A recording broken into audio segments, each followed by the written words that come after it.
예수님께서 누가복음 18장에서 한 재판장을 소개하셨습니다. 이 사람, 이 재판장, 세상도 두려워하지 않고 사람도 두려워하지 않고 하나님조차 우습게 생각하는 그런 사람입니다. 그러니까 자기가 곧 법이에요. 자기 생각대로만 해요. 인간성도 더러운 것 같아요. 정의가 뭔지를 몰라요. 정의에 대해서 관심이 없습니다. 자기 생각대로만 하는 사람인데 따라서 근데 이 사람이 그 도시에서 힘이 제일 세요.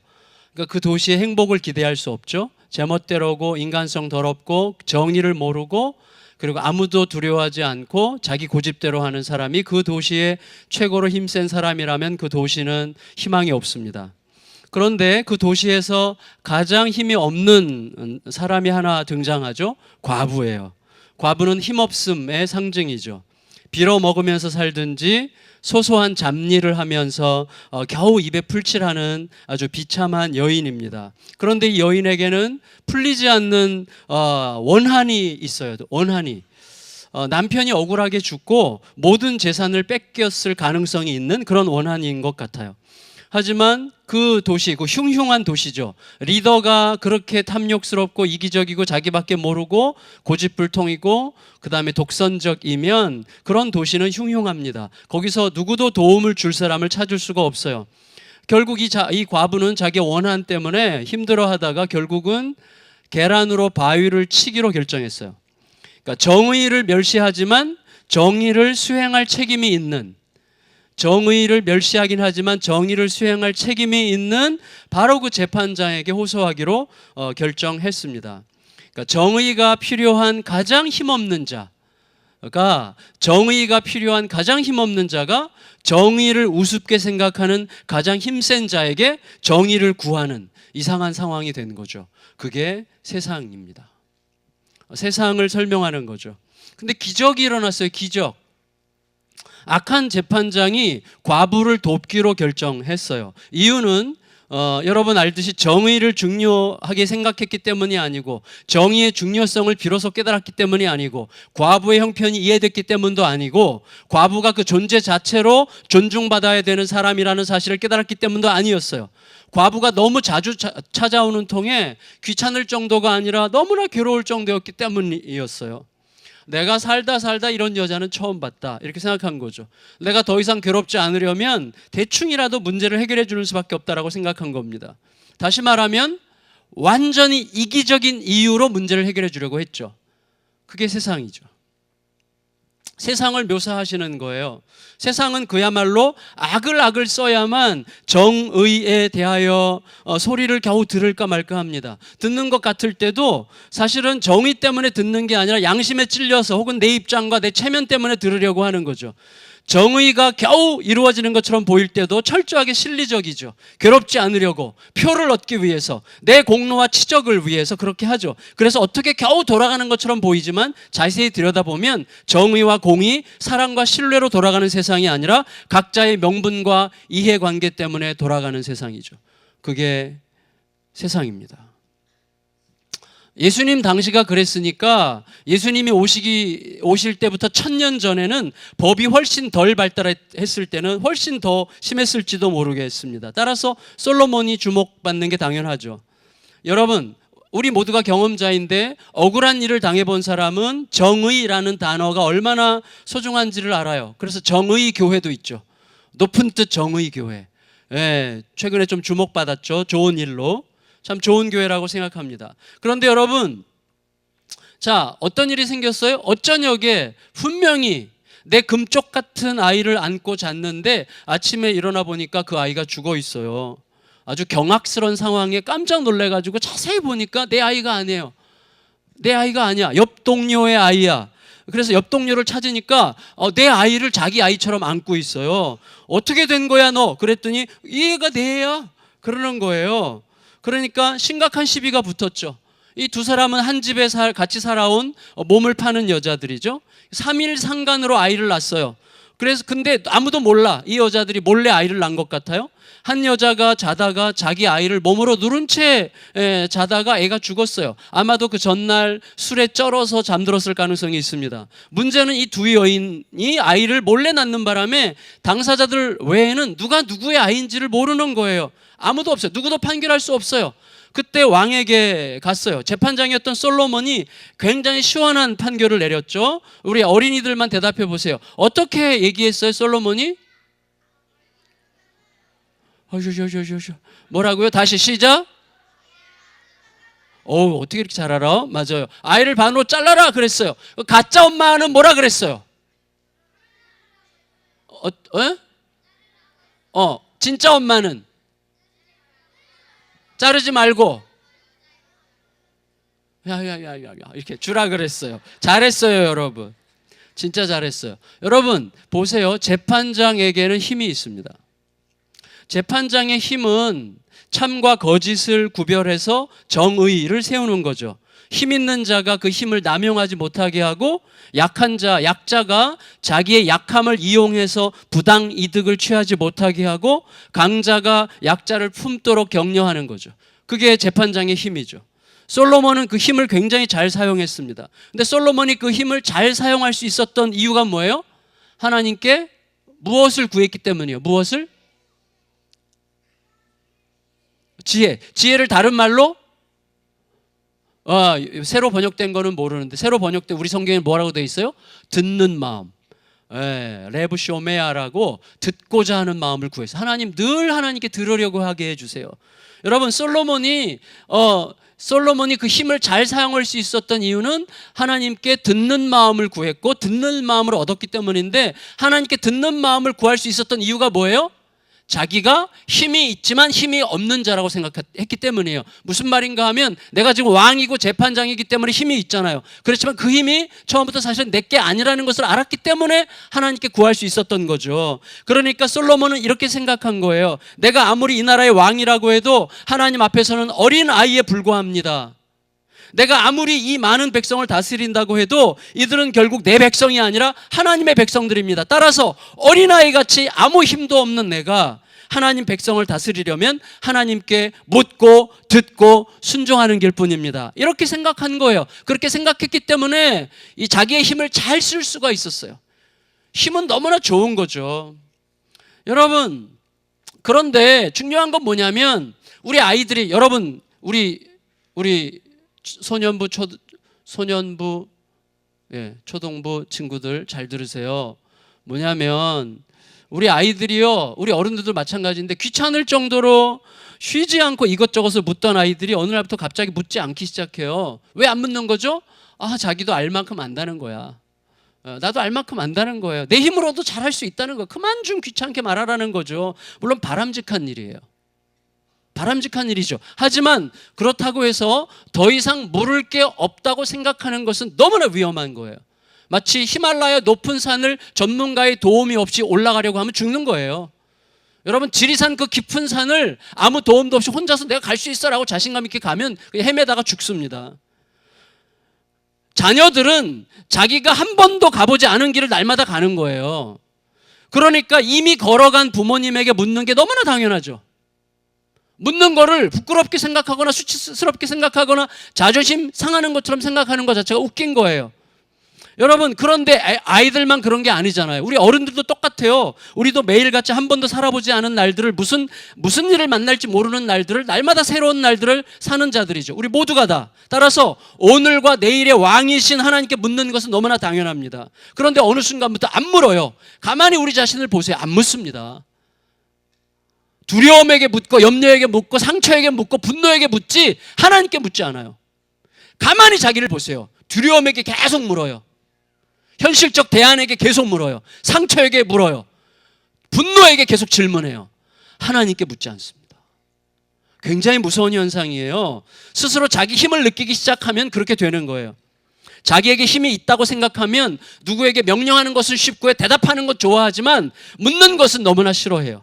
힘이 있다고 느끼는 순간이에요. 그래서 여러분 자신을 들여다보세요. 누군가에게 질문하는 게 싫어진다든지, 누군가에게 묻고 내가 모르게 어떻게 되는 거예요? 자꾸 묻는 것을 꺼려하고 대답하는 것만 좋아하고 명령하는 것만 좋아한다면 나는 이미 스스로 힘이 있다고 느끼면서 굉장히 시야가 좁아지고 있다는 사실을 깨달아야 됩니다. 여러분, 힘은 매우 좋은 거예요. 힘은 좋은 일을 많이 할 수 있는 겁니다. 굉장히 중요한 거죠. 그렇지만 힘의 결정적인 한계는 뭐죠?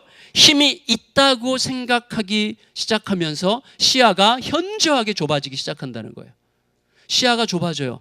그래서 내 방식대로만 봐요, 항상. 왜? 내게 힘이 있고 내가 옳다고 확신하기 때문에 내 방식대로만 보려고 해요. 그래서 안 물어요. 시야가 굉장히 좁아집니다. 자기는 다 안다고 생각하는데 천만의 말씀, 아무것도 모르는 거예요. 사실 시야가 아주 좁아지는 것입니다. 따라서 솔로몬의 힘이 점점 커지면서 자기에게 힘이 있다고 생각하기 시작한 것은 치명적으로 위험한 거였어요. 돈과 부귀와 영광 등 모든 면에서 솔로몬은요, 국내외적으로 너무나 유명 인사가 됐어요.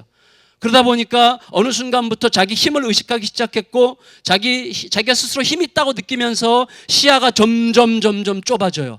그래서 내 중심으로만 생각하기 시작하는 거예요. 명령하는 일에만 익숙해지기 시작하는 거예요. 하나님께 더 이상 묻지 않게 되는 것입니다. 여러분, 내 후궁과 첩이 1000명이나 됐다는 게 그 증거예요. 하나님께 물었다면 그렇게 할 수가 없죠. 후궁과 첩이 1000명이었다는 것은 하나님께 더 이상 묻지 않게 됐다는 거예요. 하나님께서 그토록 경계하신 애굽의 말과 병거, 그런 것들 구하지 말라고 그러셨는데 애굽의 말과 병거를 엄청나게 수입했죠. 그게 증거예요. 하나님께 듣지 않아요. 하나님이 싫어하시는 것, 하나님께 허락하시지 않을 만한 것들을 기꺼이 수행하죠. 묻지 않기 때문이죠. 여러분, 우리가 최근에 열왕기상 큐티하면서 계속 다 본 본문이에요. 솔로몬의 아들 르호보암은요, 힘에 대한 아버지의 그런 집착을 고스란히 물려받았습니다. 그래서 대대적인 건축 공사에 동원되느라고 극도로 백성들이 피곤했어요. 극도로 피곤해진 백성들이 대표단을 보내서 르호보암과 면담하면서 뭐라 그랬어요? 우리 짐을 좀 부디 조금만이라도 가볍게 해 주십시오. 우리가 너무 힘들어서 죽겠습니다. 우리가 지금 죽을 것 같습니다. 못 견디겠습니다. 이렇게 호소했어요. 그때 이 르호보암이 힘의 논리에서 자라서 자기가 스스로 힘이 있다고 생각하니까 너무나 무례했죠. 어떻게 무례하게 말했습니까? 너희가 살만한가 보구나. 너희가 전갈 채찍 맛을 좀 봐야 정신을 차릴 거냐? 이렇게 협박했죠. 결국 여러분, 그러면 어떻게 되죠? 백성들도 자기들도 힘을 쓰기로 결정했어요. 자기들 힘을 쓸 수 있어요. 백성들의 힘, 결집이죠. 그래서 어떻게 해요? 백성들이 결집했어요.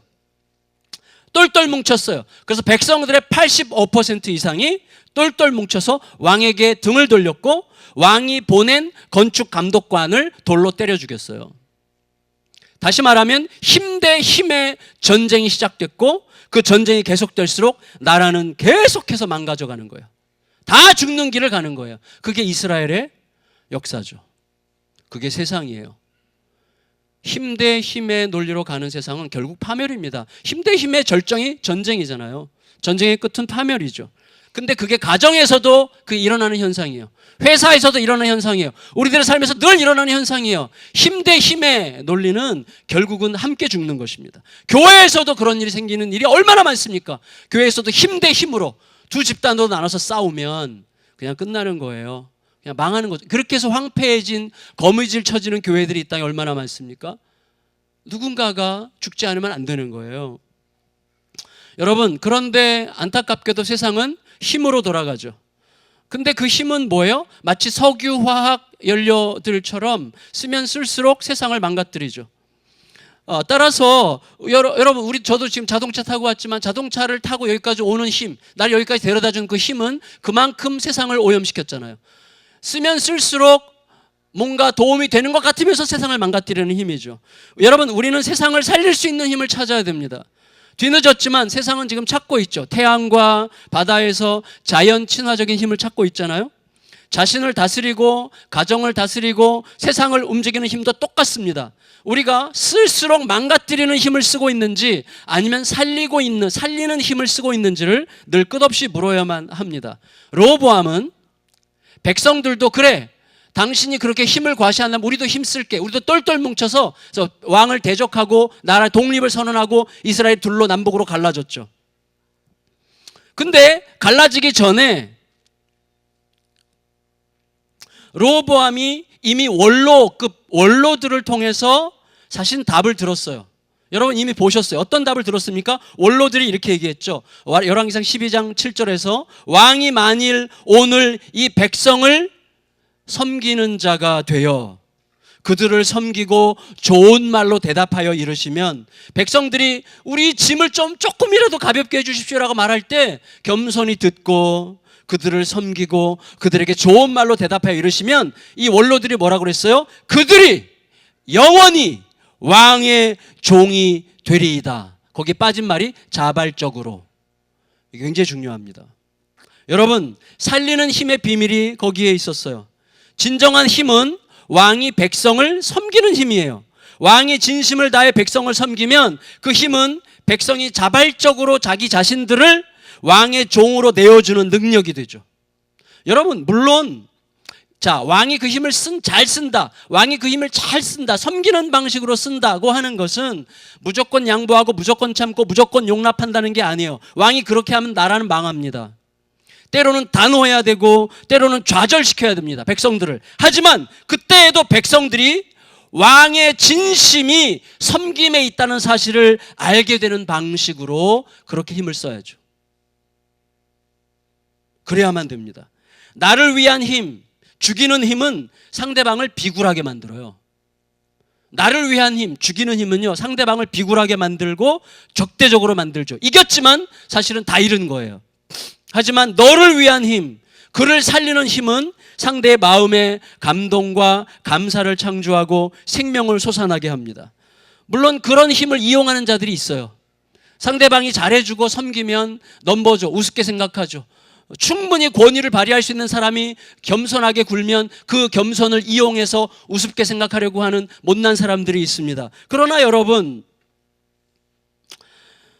사람을 살리는 힘의 위대함은 이용하려면 이용해라, 나는 그래도 여전히 이 길을 간다 라고 말할 수 있을 만큼 순전하고 강력한 거예요.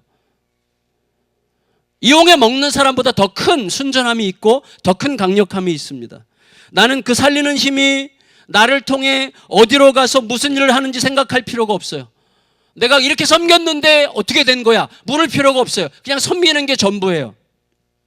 다만 그 살리는 힘의 원천에서부터 내게 그 힘이 계속 흐르고 있는지만 물으면 됩니다. 그 힘이 어디에서 무슨 일을 하는지에 대해서는 아무 상관없어요. 내가 이렇게 섬겼는데 도대체 뭐 어떻게 되는 거야? 라고 묻지 마세요. 물어서 생기는 문제들 전부 다, 난 이렇게 뼈 빠지게 헌신했는데 도대체 나에게 돌아오는 게 뭐야? 그렇게 물으면 끝나는 겁니다. 그건 섬긴 게 아니에요. 섬기면 그냥 내어주고 거기서 끝이에요. 하나님과의 계산에서 끝나는 거예요. 그리고 그 힘이 어디 가서 누군가에게 무슨 일을 했는지를 나중에 어떻게 하다가 알게 된다면 그저 고마울 뿐이지, 그게 어떻게 작동했는지 작동이 제대로 안 됐는지를 내가 물을 필요가 없는 것입니다. 솔로몬은 왕과 재판장의 힘으로 살아있는 아기를 죽이라고 했어요. 그리고 그 결과 진짜 엄마와 가짜 엄마를 구별하고 진짜 엄마에게 아이를 돌려주는 아주 명쾌한 판결을 이루었습니다. 그렇지만 그 힘은 한쪽은 살리고 한쪽은 죽이는 힘이었죠. 비록 자신의 결정적인 실수 때문이긴 했어도 지난밤에 무의식 중에 자기 아이를 잃고 허망해진 그 여인, 왕과 모든 백성 앞에서 자기 아이를 죽인 자, 또 남의 아이 도둑질 하려다가 발각된 악한 자라는 오명으로 죽을 때까지 수치와 슬픔 속에 살아야만 했던 이 가짜 엄마 창녀는 어떻게 되는 거죠?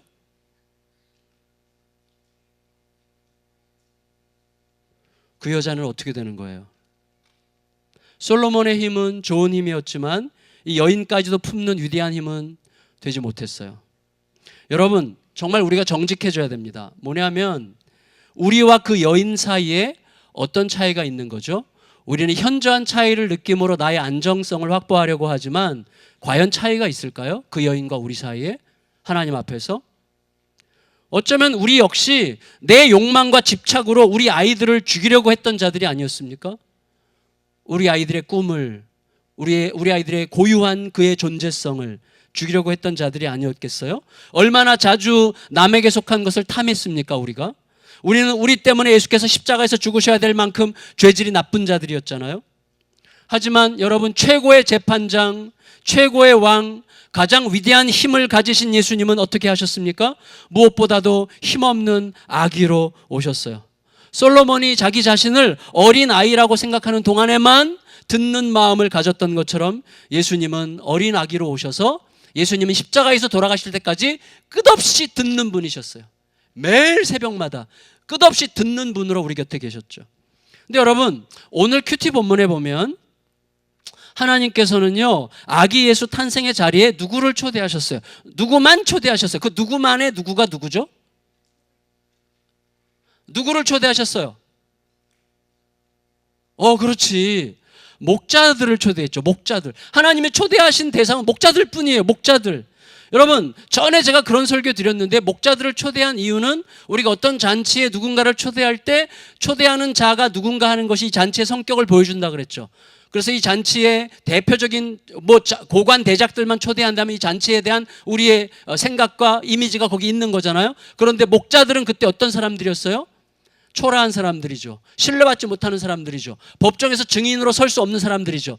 다시 말하면 사회의 주변인들 중에 대표적인 사람이 목자들이었어요. 그들을 예수님 탄생의 자리에 초대하셨던 것은 하나님께서, 예수님께서 어떤 의미로 오셨는지를 보여주는 거라고 말씀하셨어요. 그런데 오늘 아침에 큐티하다가 이런 생각을 하게 됐어요. 그렇다면 사회의, 세상의 주변인을 초대하실 거라면 목자들보다 더 적절한 사람들이 누구예요? 고아와 과부예요.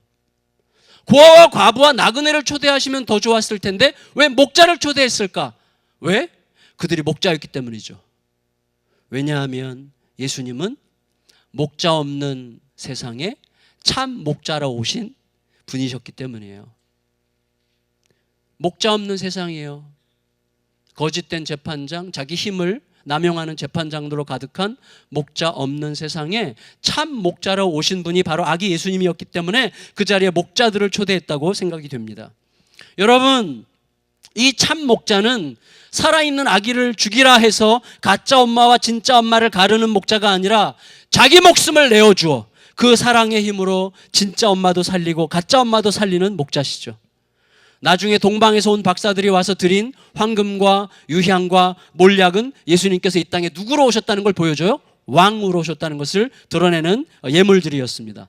아기 예수님은 왕으로 오셨고 그리고 목자로 오셨어요.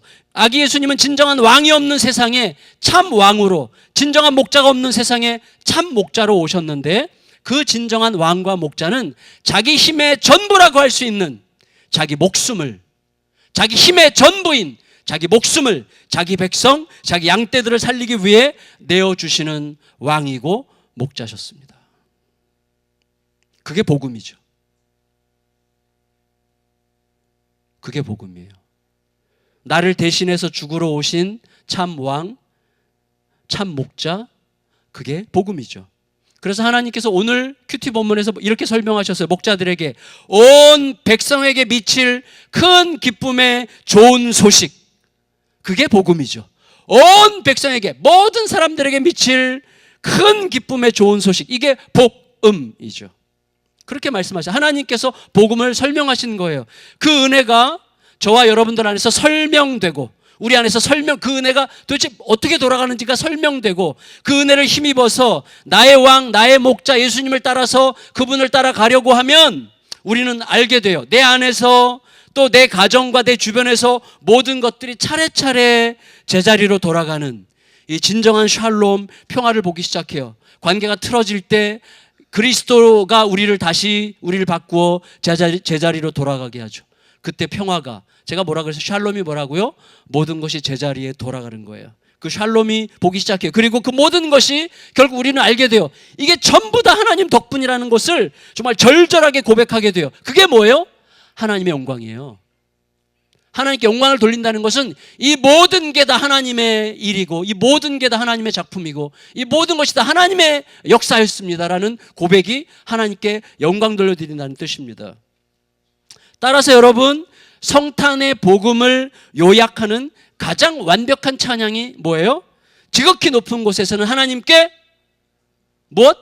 영광이요 땅에서는 하나님이 기뻐하시는 사람들 중에 무엇이로다?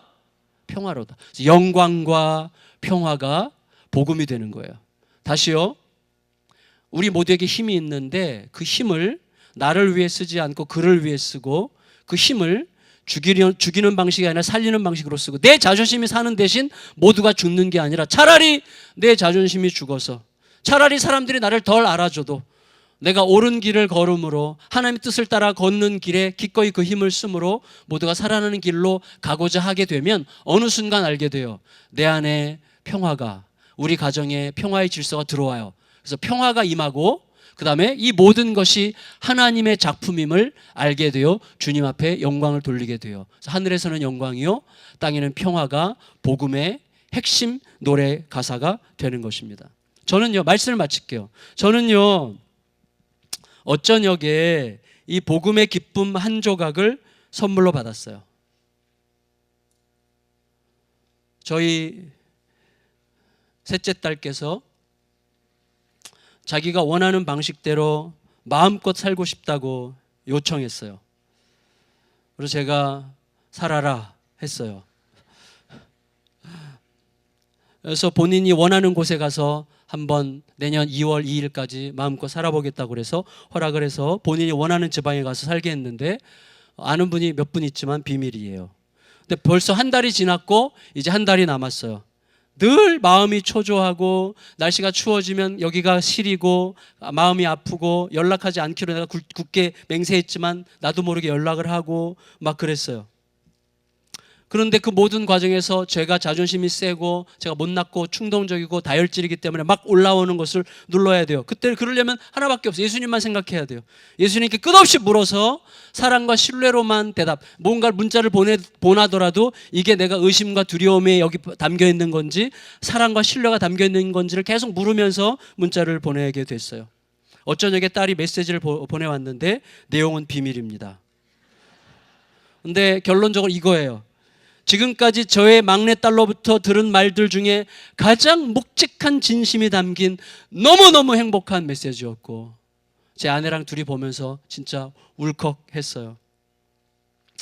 제 안에 깊이 비밀로 간직하고 싶을 만큼 너무나 기뻐요. 저는 성탄 선물을 받았어요. 완전히 기쁜 성탄 선물을. 근데 그 메시지를 받은 직후에 우리 소년부, 중등부 친구들이 새벽송 돈다고 우리 집 앞으로 왔어요. 모두 촛불 한 잔씩 들고 이렇게 왔는데 다행히 담임 목사 탄핵하는 촛불은 아니었고 촛불 행진이었어요. 근데 성탄의 기쁨을 전하는 촛불이었는데요. 이 촛불이 사람을 너무 아름답게 보이게 하는 거예요. 너무너무 감동했어요. 진짜 아이들 평소에도 너무 제가 아이들을 너무 예뻐하는 게 아니라 그냥 예뻐. 근데 어제는 진짜 완전히 다들 천사 같더라고요. 물론 집에 가면 또 바뀌겠지만 마치 제가 들판에서 양을 치는 중에 하늘에서 내려온 천사들의 노래를 듣는 것 같았어요. 고요한 밤 거룩한 밤을 부르는데 너무너무 행복했어요. 제가 그래서 저도 너무 설레이고 그래가지고 어제 경제적으로 상당히 지출을 하게 됐는데 근데 어쨌거나 여러분 복음의 기쁜 소식을 제가 어제 은혜로 받게 됐어요. 여러분 이 시간 우리 모두에게 왕으로 목자로 재판장으로 우리에게 오시되 참 왕으로 참 목자로 여러분 세상을 망가뜨리는 왕이 지배하는 세상 그리고 거짓된 목자들 목자 없는 세상 그리고 자기 힘을 남용하는 재판장으로 가득해 보이는 그런 세상으로 우리 곁으로 오시되 그 막대한 힘 정말 막대한 힘이죠. 그분은 진짜 왕이시고 진짜 재판장이시고 진짜 목자이심으로 막대한 힘을 가지셨는데 그 막대한 힘을 내 대신 자기 목숨 바치는 데 쓰신 예수님의 은혜가 우리들 안에서 설명이 되는 그런 축복이 우리 모두에게 임하시기를 예수님의 이름으로 축원합니다. 그 은혜에 삼켜지고 그 은혜를 힘입어서 그 은혜를 따르려고 몸부림하는 동안 내 안에서 우리 가정 안에서 내가 행하는 모든 일에서 어떻게 모든 일이 하나씩 차례차례 제자리로 돌아가는지를 그래서 샬롬이 어떻게 나에게 나의 삶에 임하는지를 보게 되는 은혜가 저 여러분들 모두에게 임하시는 축복을 하나님 앞에 구합니다. 그 은혜를 여러분 앞에 선포하며 축원합니다. 이 시간에는요, 우리 지난 추석 때도 우리 했었는데요. 그때 애찬식이 너무너무 행복했어요. 오늘 성찬식은 아니고 우리에게 오신 예수님을 기념하면서 우리에게 자신의 살과 피를 내주어 우리를 살게 하신 예수님의 그 살과 피를 기념하며 이 시간에 우리 자녀들에게 여기 빵을 받으시면 지난번처럼 포도주에 찍어서 우리 아이들의 입에 넣어주고, 우리 아이들은 또 찍어서 엄마 아빠 입에 넣어주고 서로 예수의 사랑을 성탄의 기쁨으로 그렇게 나누도록 하겠습니다. 우리 성찬위원들 다 나오시고